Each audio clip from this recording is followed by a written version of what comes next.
Real estate investment, यानी आप property में भी इन्वेस्ट कर सकते हैं और आप सभी को इस तरह की इन्वेस्टमेंट के बारे में पता है। तो अगर आपके पास अच्छा खासा पैसा है तो एक जो इन्वेस्टमेंट ऑप्शन आप पहले से जानते हैं वो है रियल एस्टेट, यानी आप प्रॉपर्टी में इन्वेस्ट कर सकते हैं।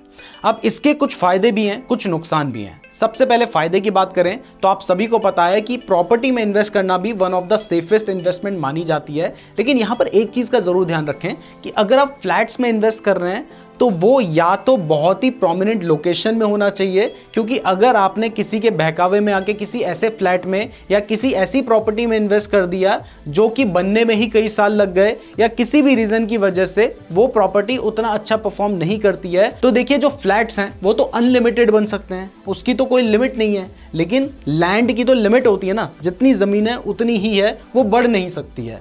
तो इसलिए अगर आप प्रॉपर्टी में इन्वेस्ट करते हैं तो सबसे पहले लैंड को प्रेफर करेंगे तो ये ज़्यादा बेहतर रहेगा। और दूसरा, अगर आपको प्रॉपर्टी में इन्वेस्ट करना है तो फिर कमर्शियल प्रॉपर्टी में करेंगे तो ये भी ज़्यादा बेटर रहेगा। तो अगर प्रॉपर्टी में इन्वेस्ट करना है तो इस चीज़ का ध्यान रखें, फ्लैट्स को आपने लास्ट प्रायोरिटी देनी है, ऐसा मेरा मानना है। हो सकता है आपका एक्सपीरियंस है, आपका मानना कुछ और हो।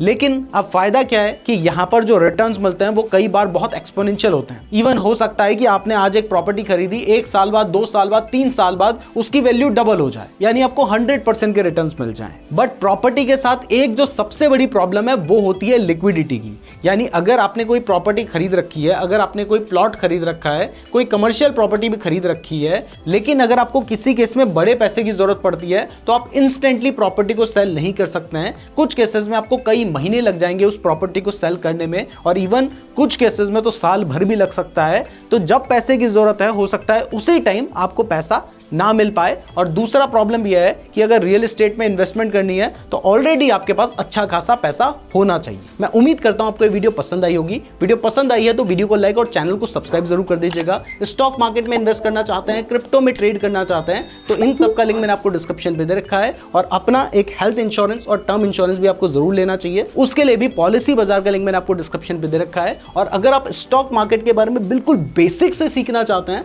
तो आप ये वाली वीडियो को देख सकते हैं। धन्यवाद।